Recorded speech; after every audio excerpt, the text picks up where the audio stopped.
அன்பிற்குரிய மாணவ செல்வங்களே, உங்கள் அனைவருக்கும் வணக்கம்.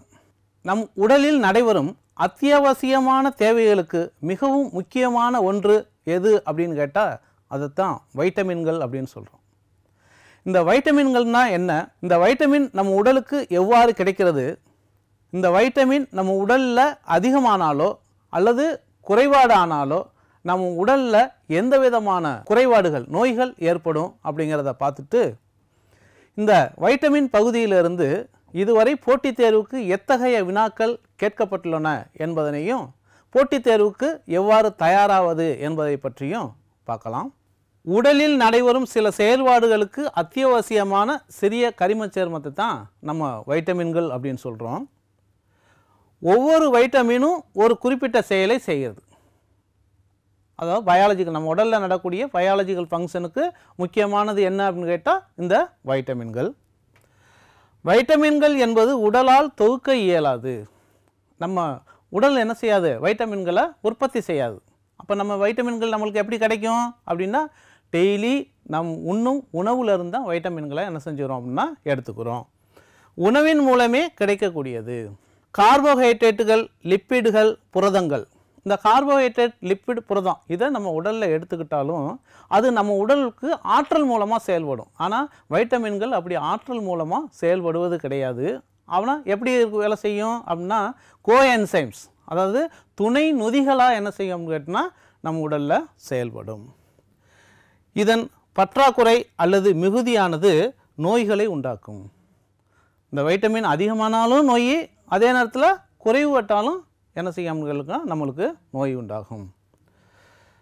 இந்த வைட்டமின்களை 2 வகையாக பிரிக்கிறோம். எதன் அடிப்படையில்? சாலுபிலிட்டி, அதாவது வைட்டமின்கள் கரைதிறன் அடிப்படையில் 2 வகையாக பிரிக்கிறோம். அது என்னென்ன வைட்டமின் அப்படிங்கிறத பார்க்கலாம். நீரில் கரையும் வைட்டமின், கொழுப்பில் கரையும் வைட்டமின்கள். நீரில் கரையும் வைட்டமின்கள் என்ன? B and C. அதில் பியிலேயே B1, B2, B3, B5, B6, B7, B9, B12 அப்படின்ட்டு இவ்வளவு வைட்டமின்கள் இருக்குது. அந்த வைட்டமினில் இந்த B12 மட்டும் என்ன செய்யாது அப்படின்னு கேட்டால் நீரில் கரையாது. B12ஐ தவிர மற்ற வைட்டமின்கள் நீரில் கரையக்கூடியது. அதனால் நம்ம உடலில் நீரில் கரைஞ்சு யூரின் வழியாக என்ன செஞ்சிடும் அப்படின்னு கேட்டால் வெளியேறிடும். அதனால் இந்த B and C விட்டமின்களை நம்ம உணவின் மூலம் டெய்லி நம்ம என்ன செஞ்சிடணும் அப்படின்னு கேட்டால் எடுத்துக்கிறணும். கொழுப்பில் கரையும் வைட்டமின்கள் அப்படின்னு பார்க்கும்போது ADEK. இந்த வைட்டமின்கள் கொழுப்பில் கரையக்கூடியது. இந்த வைட்டமின்கள் என்ன செய்யும் அப்படின்னு கேட்டால் ஃபேட்டி ஃபுட்டு, அதாவது கொழுப்பு உணவு சாப்பிட்றது மூலம் என்ன செய்யும் அப்படின்னு கேட்டால் இந்த வைட்டமின்கள் நம்ம உடலுக்கு கிடைக்குது. அந்த வைட்டமின்கள் எங்கே ஸ்டோர் பண்ணி வச்சுருக்கோம் அப்படின்னு சொன்னோம்னா, ஃபேட்டி டிஷ்யூஸ், கொழுப்பு திசுக்கள்லையும், லிவர்ஸ், கல்லீரல்லையும் இந்த வைட்டமின்கள் என்ன செய்யும் கேட்டால் நம்ம உடலில் சேமித்து வச்சிடும். அப்போ இந்த வைட்டமின்கள் நம்ம உணவு உண்ணும்போது என்ன செஞ்சிடணும்? இன்டேக் பண்ணி அது என்ன செய்யும் கேட்டால் சேமித்து வைக்கப்படும். ஆனால் இந்த வைட்டமின் பி அண்ட் சி வைட்டமின்கள் என்ன செஞ்சிடும் அப்படின்னு கேட்டால் டெய்லி நம்ம உணவில் எடுத்துக்கிறணும். ஏன்னா நீரில் கரையிறது அப்படிங்கிறதுனால யூரின் வழியை வெளியேறிடும். அடுத்து ஒவ்வொரு வைட்டமின்களை பற்றி என்ன செய்வோம்னு கேட்டால் பார்ப்போம். வைட்டமின் ஏயை பற்றி பார்ப்போம். வைட்டமின் ஏங்கிறது என்ன அப்படின்னு கேட்டால் அதனுடைய பேர் ரெட்டினால் அப்படின்னு சொல்கிறது. இது எதுலாம் இருக்குது பார்த்திங்கன்னா, லிவர் ஆயில், மீன், கேரட்டு, பால், கீரை, அது மாதிரி பழங்கள், பப்பாளி போன்ற பழங்களில் இருக்குது. இது முக்கியமாக என்ன செஞ்சுருக்கோம் அப்படின்னு கேட்டால் கரோட்டின் வெஜிடபிள்ஸ் அண்டு ஃப்ரூட்ஸ், அதாவது அந்த கரோட்டின் இருக்கக்கூடிய மஞ்சள் நிற, ஆரஞ்சு நிற பழங்கள்லையும் ஃப்ரூட்ஸ்லையும் இந்த விட்டமின்ஸ் என்ன செஞ்சுருக்கோம் அப்படின்னு கேட்டால் அதிகமாக இருக்கும். இதனுடைய ஃபங்க்ஷன் என்ன அப்படின்னு கேட்டால் விஷன் அண்ட் குரோத், அதாவது பார்வை, வளர்ச்சி. இதுக்கு முக்கியமானது என்ன அப்படின்னு கேட்டால் இந்த விட்டமின். இந்த விட்டமின் குறைபாடுனால என்ன வரும் அப்படின்னா நைட் பிளைண்ட்னஸ், அதாவது மாலைக்கண் நோய், அதே மாதிரி ஜீரோப்தால்மியா, கார்னியா ஆஃப் ஐ, அதாவது நம்மளுடைய கண்ணில் உள்ள அந்த கார்னியா என்ன செஞ்சிறது? தடிச்சிறது. இந்த நோயெல்லாம் இந்த வைட்டமின் ஏ அப்படிங்கிறது குறைபாடுனால வரக்கூடியது. அடுத்து வைட்டமின் B1. B1 உடைய பேர் என்ன அப்படின்னு கேட்டால் தயாமின் அப்படின்னு சொல்கிறது. இது ஈஸ்ட்டு, பால், சீரியல்ஸ் அதாவது தானியங்கள், கிரீன் வெஜிடபிள்ஸ் பச்சை காய்கறிகள், அதே மாதிரி லிவர் கல்லீரல், போர்க் பன்றி இறைச்சியில் இந்த வைட்டமின் வந்து இருக்குது. இதை சாப்பிடுவதன் மூலம் இந்த வைட்டமின் நம்ம உடலுக்கு என்ன செய்யும் அப்படின்னு கேட்டால் கிடைக்கும். இதனுடைய ஃபங்க்ஷன் என்ன அப்படின்னு பார்க்கும்போது தயாமின் பைரோபாஸ்பேட். இந்த வைட்டமின் தயாமின் பைரோபாஸ்பேட்டாக கிளைகாலிஸ் ப்ராசஸில் கோஎன்சைமாக என்ன செய்யும் அப்படின்னு கேட்டால் ஆக்ட் பண்ணும். தயாமின் பைரோபாஸ்பேட்னா என்ன அப்படின்னா இது பாருங்கள், இதுதான் தயாமினுடைய ஸ்ட்ரக்சரு. இந்த தயாமினுடைய ஸ்ட்ரக்சரில் இந்த ஹைட்ரஜனுக்கு பதிலாக என்ன இருக்கும் அப்படின்னு கேட்டால் ஒரு பாஸ்பேட் லிங்க்கு, அடுத்து ஒரு பாஸ்பேட் லிங்காக என்ன செஞ்சுருக்கும் அப்படின்னு கேட்டால் இருக்கும். இப்படி இருந்துச்சுன்னா அதுக்கு பேர் தயாமின் பைரோபாஸ்பேட் அப்படின்னு பேர். இந்த தயாமின் பைரோபாஸ்பேட்டுங்கிற ஃபார்மில் கோஎன்சைமாக கிளைகாலிஸ் ப்ராசஸில் என்ன செய்ய கேட்டால் யூஸ் ஆகுது. இந்த தயாமின் குறைபாடுனால நம்மளுக்கு என்ன நோய் உண்டாகும் அப்படின்னு கேட்டால் பெரிபெரி அப்படிங்கிற நோய் வந்து என்ன செய்யும் அப்படின்னு கேட்டால் உண்டாகும். அதாவது புற நரம்பு மண்டல சிதைவு நோய் அப்படின்னு சொல்கிறது. B2ங்கிறது என்ன அப்படின்னு கேட்டால் ரிபோஃப்ளோவின் அப்படின்னு வைட்டமின். இது சோயாபீன், அது மாதிரி பச்சை காய்கறிகள், அது மாதிரி ஈஸ்ட்டு, முட்டையோட வெள்ளைக்கரு, பால், அது மாதிரி லிவரில், கிட்னியில், சிறுநீரகத்தில் என்ன செஞ்சுருக்கும் அப்படின்னா இந்த விட்டமின் வந்து இருக்கும். இதனுடைய ஃபங்க்ஷன் என்ன அப்படின்னு பார்க்கும்போது FMN அதாவது ஃப்ளேவின் மோனோ நியூக்ளியோடைடாகவும் and FAD flavin adenine di நியூக்ளியோடைடாகவும் இன் ரிடாக்ஸ் ரியாக்ஷனில் கோஎன்சைமாக என்ன செய்யுது அப்படின்னு கேட்டால் யூஸ் ஆகுது. அப்படின்னா என்ன அப்படின்னா இது பாருங்கள், இதுதான் ரிபோஃப்ளோவினுடைய ஸ்ட்ரக்சர். இதுவரையும் ரிபோஃப்ளோவினுடைய ஸ்ட்ரக்சரு. இதோட ஒரு பாஸ்பேட் லிங்க்கு இணைஞ்சிருந்துச்சு அப்படின்னு சொன்னோம்னா அதைத்தான் FMN அப்படின்னு சொல்கிறோம். அதோட அடுத்து இன்னொரு ஸ்ட்ரக்சர் இணைஞ்சிருக்கும் போது FAD அப்படின்னு சொல்கிறோம். ஸோ அப்போ ரிபோஃப்ளோவினோட இதெல்லாம் இணைஞ்சு என்ன செய்யுது அப்படின்னு கேட்டால் கோஎன்சைமாக என்ன செய்யுது, அதாவது துணை நொதியாக என்ன செய்யுது செயல்படுது. இதனுடைய குறைபாடுனால என்னென்ன நோய் உண்டாகும் அப்படின்னா சிலோசிஸ்ங்கிறது கார்னர் ஆஃப் மவுத், அதாவது இந்த மவுத்தினுடைய ரெண்டு பக்கமும், இந்த வாயினுடைய ரெண்டு பக்கமும் கடைவாயில் புண்ணு மாதிரி என்ன செய்ய கேட்டால் வர்றதுக்கு காரணம் இந்த வைட்டமின் குறைபாடுனால தான். அடுத்த வைட்டமின் பார்க்கலாமா? B3ங்கிறது என்னது, நியாசின் அப்படின்னு சொல்கிறது.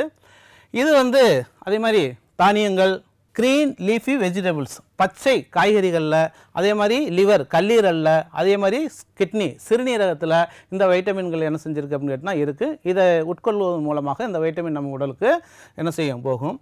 இதனுடைய வேலை என்ன அப்படின்னா அதே மாதிரி ரிடாக்ஸ் ரியாக்ஷனில் NAD+, NADP+ அப்படிங்கிற ஃபார்மில் கோஎன்சைம் அதாவது துணை நொதியாக என்ன செய்யுது அப்படின்னு கேட்டால் செயல்படுது. இது குறைபாடுனால நம்மளுக்கு என்ன நோய் உண்டாகும் அப்படின்னா பெல்லாக்கரா, அதாவது ஃபோட்டோ சென்சிட்டிவ் டெர்மிட்ஸ், சூரிய ஒளியால் தோல் அலர்ச்சி. சூரிய ஒளி பட்டவுடனே நம்ம தோலில் அலர்ச்சி என்ன செய்யும் உண்டாகும். அடுத்து நெக்ஸ்ட் விட்டமின் என்னன்னு பார்க்கலாமா? B5 பான்டாத்தோனிக் ஆசிட் அப்படின்னு சொல்கிறது. இது எதுலேருந்து கிடைக்கிது அப்படின்னா மஷ்ரூம், காளான்லேருந்து, அவகோடா அப்படிங்கிற ஒரு ஃப்ரூட்ஸ்லேருந்து, முட்டையினுடைய மஞ்சக்கருவிலேருந்து, அதே மாதிரி சன்ஃப்ளவர் ஆயில் சூரியகாந்தி எண்ணெயில் நம்மளுக்கு என்ன செய்யுது அப்படின்னு கேட்டால் கிடைக்குது. இதனுடைய வேலை என்ன அப்படின்னு பார்த்தா கார்போஹைட்ரேட்டில் A அப்படிங்கிற பகுதி வந்து துணை நொதியாக செயல்படும். இதில் புரோட்டீன் அண்டு ஃபேட் மெட்டபாலிசத்தில் இது என்ன செய்யுது அப்படின்னு கேட்டால் யூஸ் ஆகுது. இதனுடைய குறைபாடுனால நம்மளுக்கு என்ன நோய் வரும் அப்படின்னு சொன்னால் இன்அடிக்குவேட் குரோத், அதாவது வளர்ச்சி குன்றியது, வளர்ச்சியின்மை நோய் வந்து என்ன செய்யும் அப்படின்னு கேட்டால் வரும். சரி, நெக்ஸ்ட்டு P6 அப்படிங்கிறது. இதனுடைய நேம் என்ன அப்படின்னு கேட்டால் பிரிடாக்சைன். இது எதில் கிடைக்குது அப்படின்னு கேட்டால் இறைச்சி, தானியங்கள், பால், முழு தானியங்கள், முட்டை இதில் எல்லாம் என்ன செய்யுது அப்படின்னு கேட்டால் கிடைக்குது. இதனுடைய ஃபங்க்ஷன் என்ன அப்படின்னா கோஎன்சைம், அதாவது துணை நொதியா, இதில் அமினோ ஆசிட் மெட்டபாலிசம், அமினோ ஆசிடுடைய வளர்சிதை மாற்றத்தில் என்ன செய்யுது அப்படின்னு கேட்டால் கோஎன்சைமாக ஆக்ட் பண்ணுது. அதே நேரத்தில் formation of haem in haemoglobin. ஹீமோகுளோபின்னா என்ன அப்படிங்கிறது உங்களுக்கு தெரியும், ரத்தத்தில் உள்ள அந்த சிவப்பணு. அந்த ரத்தத்தில் உள்ள சிவப்பணுல அந்த ஹீம் தொகுதியை ஃபார்மேஷன் பண்ணுறதுக்கு இந்த வைட்டமின் என்ன செய்யுது அப்படின்னு கேட்டால் ஹெல்ப் பண்ணுது. இது குறைவானால நம்மளுக்கு என்ன நோய் வரும் அப்படின்னா கன்வல்சன்ஸ், அதாவது வலிப்பு நோய் என்ன செய்யும் வரும். அடுத்து விட்டமின் B7, அதனுடைய நேம் என்ன அப்படின்னு கேட்டால் பயோட்டின் அப்படிங்கிறது. இது எதில் இருந்தால் கிடைக்கிது அப்படின்னா லிவர், கல்லீரல், கிட்னி சிறுநீரகம், அதே மாதிரி பால், முட்டையினுடைய மஞ்சக்கரு, அதே மாதிரி வெஜிடபிள்ஸ் தானியங்கள், இதிலிருந்து என்ன செய்யுது அப்படின்னு கேட்டால் நம்மளுக்கு கிடைக்குது. இதனுடைய வேலை என்ன அப்படின்னு கேட்டால் ஃபேட்டி ஆசிட் கொழுப்பு அமிலங்கள் உயர் தொகுப்பில் கோஎன்சைமாக என்ன செய்யுது அப்படின்னு கேட்டால் ஆக்ட் பண்ணுது. இது குறைபாடுனால நம்மளுக்கு என்ன உருவாகும் அப்படின்னா டிப்ரெஷன். டிப்ரெஷன் என்னது, மனச்சோர்வு, ஹேர் லாஸ் முடி உதிர்தல், அதே மாதிரி மசில் பெயின் தசை வந்து வலி உண்டாக்குறதெல்லாம் இந்த வைட்டமின் குறைபாடுனால தான். சரி, நெக்ஸ்ட்டு B9 ஃபோலிக் ஆசிட் அப்படிங்கிறது. இதனுடைய சோர்ஸ் என்னென்ன அப்படின்னு பார்த்தீங்கன்னா எக்கு, முட்டை, இறைச்சி, பீட்ரூட்டு, பச்சை காய்கறிகள், தானியங்கள், ஈஸ்ட், இதில் எல்லாம் இந்த விட்டமின் வந்து இருக்குது. இதனுடைய ஃபங்க்ஷன் என்ன அப்படின்னா நியூக்ளிக் ஆசிட் சிந்தசிஸ், அது அமினோ அமில உற்பத்தியில் இது என்ன செய்யுது பயன்படுது. அதே மாதிரி ரெட் பிளட் செல்ஸ் இரத்த சிவப்பணுக்களுடைய முதிர்ச்சிக்கு இந்த விட்டமின் B9 வந்து யூஸ் ஆகுது. இதனுடைய குறைபாடு என்ன அப்படின்னா மேக்லோபிளாஸ்டிக் அனீமியா, அதாவது இரத்த சிவப்பணுக்கள் வந்து முதிர்ச்சி உறாது. இந்த விட்டமின் இல்லை அப்படின்னு சொன்னோம்னா இரத்த சிவப்பணுக்கள் முதிர்ச்சி உறாமல் போயிடும். சரி, அடுத்து பாருங்கள் B12. இது ஒரு முக்கியமான வைட்டமின். பி வைட்டமின் வந்து நீரில் கரையும்னு பார்த்தோம், அதில் இந்த B12 மட்டும் நீரில் கரையாது அப்படின்னு பார்த்தோம் இல்லையா. சரி, இந்த வைட்டமின் B12 உடைய இன்னொரு நேம் என்ன அப்படின்னா சைனோகோபாலமைன் அப்படின்னு சொல்கிறது. இதுதான் சைனோகோபாலமைனுடைய ஸ்ட்ரக்சரு. முக்கியமாக இதில் தெரிஞ்சுக்கிற வேண்டியது என்ன அப்படின்னு கேட்டால் இதனுடைய மைய அணு வந்து பார்த்திங்க அப்படின்னா கோபால்ட்டு, அது நீங்கள் முக்கியமாக தெரிஞ்சுக்கிறணும். சரி, இந்த வைட்டமின் B12 உடைய சோர்ஸ் என்னென்ன அப்படின்னு பார்த்தா முட்டை, இறைச்சி, மீன், இதிலிருந்து தான் இந்த வைட்டமின் B12 வந்து நமக்கு கிடைக்குது. அமினோ ஆசிடுடைய வளர்சிதை மாற்றத்தில் துணை நொதியாக என்ன செய்யுது செயல்படுது. இன்னொன்று வந்து ரெட் பிளட் செல்ஸ் மெச்சுரேஷன், அதாவது இரத்த சிவப்பணுக்களுடைய முதிர்ச்சிக்கும் என்ன செய்யுது அப்படின்னு கேட்டால் இது யூஸ் ஆகுது. இது குறைபாடுனால நம்மளுக்கு என்ன நோய் உண்டாகும் அப்படின்னா ஆபத்தான இரத்த சோகை நோய் வந்து இந்த வைட்டமின் B12 குறைபாடுனால உண்டாகும். அடுத்து வைட்டமின் C, ஏற்கனவே பார்த்தது மாதிரி இது நீரில் கரையக்கூடிய வைட்டமின். இதனுடைய நேம் என்ன அப்படின்னா அஸ்கார்பிக் ஆசிட். இது வந்து சிட்ரஸ் ஃப்ரூட்ஸ், அதாவது ஆரஞ்சு, லெமன் போன்ற சிட்ரஸ் பழங்களில் இது அதிகமாக இருக்கும். அதே மாதிரி டொமேட்டோ, தக்காளி, அதே மாதிரி ஆம்லா, நெல்லிக்காய், அதே மாதிரி லீஃபி வெஜிடபிள்ஸ்லேயும் இந்த விட்டமின் வந்து இருக்கும். இது என்ன அப்படின்னு கேட்டிங்கன்னா ஆன்டி ஆக்சிடென்ட், எதிர் ஆக்சிஜனேற்றியாகவும் பில்டிங் ஆஃப் கொலோஜனுடைய உற்பத்தியிலையும் இது என்ன செய்யுது அப்படின்னு கேட்டால் பயன்படுது. இது குறைபாடுனால என்ன வரும் அப்படின்னா ஸ்கர்வி அப்படிங்கிற நோய் உண்டாகும். ஸ்கர்விங்கிறது நம்ம பல்லில் உள்ள அந்த ஈறுகளில் ரத்தம் வடிகிறது. அடுத்து vitamin D. Vitamin டிங்கிறது D3, D2 அப்படின்னு சொல்லிட்டு ரெண்டு வகையாக பிரிக்கிறோம். D3ங்கிறது கோலிகால்சிஃபரல், D2ங்கிறது எர்கோ கால்சிஃபரல்ங்கிறது. இது எதன் மூலம் கிடைக்குது அப்படின்னா சூரிய ஒளியின் மூலம் நம்மளுக்கு வந்து என்ன செய்யுது அப்படின்னு கேட்டால் கிடைக்குது. இதனுடைய சோர்ஸ் வந்து ஃபிஷ் லிவர் ஆயில், மீன் எண்ணெய், அதே மாதிரி பால், முட்டையினுடைய மஞ்சக்கரு, அதிலிருந்து என்ன செய்யுது அப்படின்னு கேட்டால் கிடைக்குது. இதனுடைய ஃபங்க்ஷன் என்ன அப்படின்னா absorption and maintenance of calcium, calcium பராமரித்தல் மற்றும் கால்சியம் உறிஞ்சப்படுதல் வேலையை செய்யுது. இதனுடைய குறைபாடு என்ன அப்படின்னா ரிக்கட்ஸ் அப்படிங்கிறது. ரிக்கட்ஸுங்கிறது சின்ன குழந்தைகளுக்கு எலும்பு வந்து வலுவிழக்கிறது. அதே மாதிரி பெரியவங்களுக்கு ஆஸ்டியோ மலாசியா அப்படிங்கிறது, பெரியவங்களுக்கு எலும்பு என்ன செஞ்சிடும் அப்படின்னு கேட்டால் வலுவிழந்துடும். அடுத்து விட்டமின் இ. இது வந்து டோகோபெரல் அப்படின்னு பேர். இதனுடைய சோர்ஸ் என்ன அப்படின்னா காட்டன் சீட் ஆயில், அதாவது பருத்தி கொட்டை எண்ணெய், சன்ஃப்ளவர் ஆயில், சூரியகாந்தி எண்ணெய், வீட் கிராம் ஆயில், கோதுமை அந்த தானியம் கோதுமையிலிருந்து வரக்கூடிய எண்ணெய், அதே மாதிரி காய்கறி எண்ணெய், இதிலிருந்து என்ன செய்யுதுன்னு கேட்டால் இந்த விட்டமின் வந்து நம்ம உடலுக்கு கிடைக்குது. இதனுடைய ஃபங்க்ஷன் என்ன அப்படின்னு கேட்டால் ஆன்டி ஆக்சிடென்ட், அது எதிர் ஆக்சிஜனேட்டியாக நம்ம உடம்புல செயல்படும். இதனுடைய குறைபாடு என்ன அப்படின்னா மஸ்குலர் வீக்னஸ், அது மாதிரி நியூராலஜிக்கல் டிஸ்ஃபங்க்ஷன். இதனுடைய குறைபாடு என்ன அப்படின்னு கேட்டால் நரம்பு என்ன செய்கிறது அப்படின்னு கேட்டால் திரிபியக்கம், அது மாதிரி நரம்பு வந்து குறைபாடு, நரம்பு தளர்ச்சி, அந்த மாதிரி குறைபாடு ஏற்படும். மலட்டுத்தன்மையும் என்ன செய்யும் கேட்டால் ஏற்படும். அதுக்கடுத்து விட்டமின் கே. விட்டமின் கே அப்படிங்கிறது பைலோகுயினான் மற்றும் மேனோகுயினோன்ஸ் அப்படிங்கிறது. இதனுடைய சோர்ஸ் என்ன அப்படின்னு கேட்டால் green leafy vegetable, soybean oil, tomato, இதில் வந்து என்ன செய்யுது அப்படின்னு கேட்டால் நம்மளுக்கு கிடைக்குது. இதனுடைய ஃபங்க்ஷன் என்ன அப்படின்னு கேட்டால் ரத்தம் உறைதல், ரத்தம் உறைதல். இதனுடைய குறைபாடு என்ன அப்படின்னா ரத்த உறைகிறத தாமதப்படுத்துறது, அதே நேரத்தில் இரத்த கசிவு என்ன செய்யும் ஏற்படும்.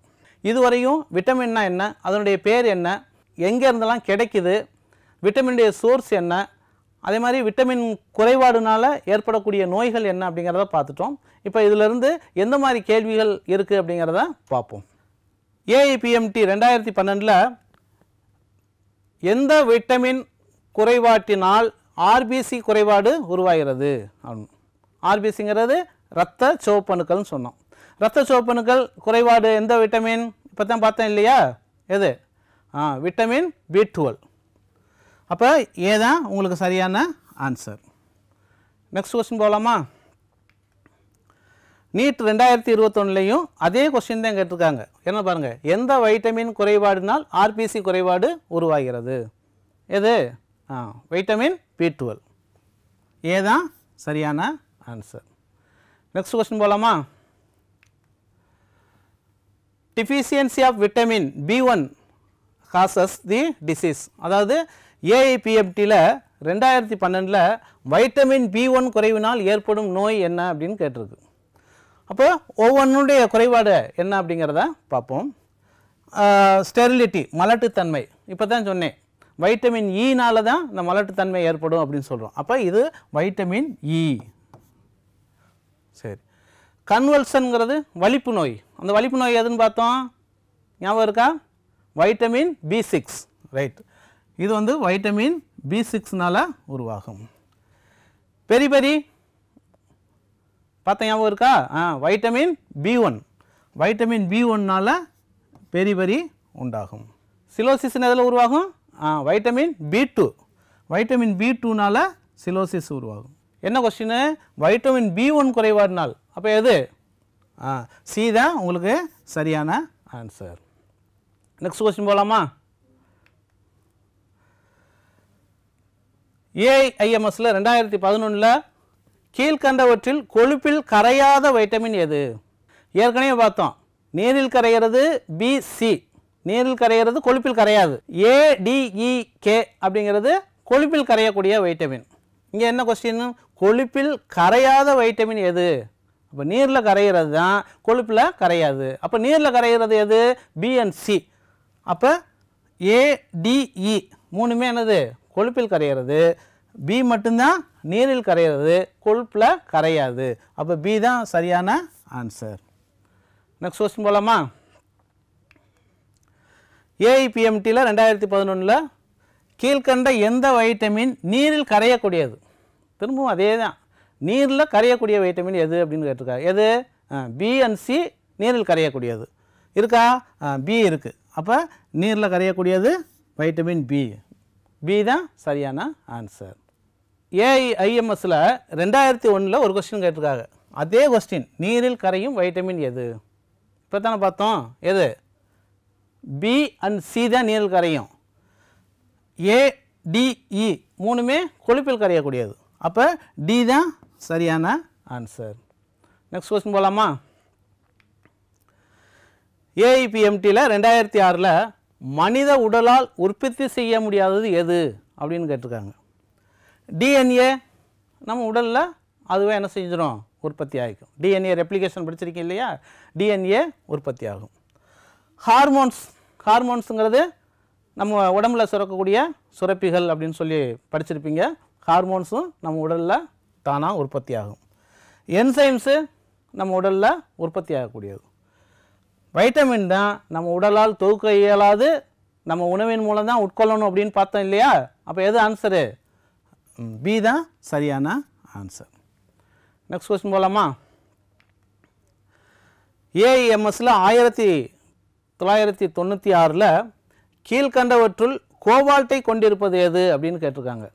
நான் நடத்தும் போதே சொன்னேன் முக்கியமான கொஸ்டின் அப்படின்னு சொல்லிட்டு. அதாவது வைட்டமின் B12 மைய அணுவாக கோபால்ட் இருக்கும் அப்படிங்கிறத நம்ம பார்த்தோம் இல்லையா? இந்த இருக்கக்கூடிய 4 ஆப்ஷன்லையும் ஒவ்வொரு இதுலையும் என்ன செய்யும் அப்படின்னு கேட்டால் ஸ்ட்ரக்சரை பார்ப்போம். ஹீமோகுளோபினில் பாருங்கள், எஃப்இ தான் மைய அணுவாக இருக்குது. அப்போ ஹீமோகுளோபின் இல்லை. குளோரோஃபில்லில் பாருங்கள், மெக்னீசியம் தான் மைய அணுவாக இருக்குது.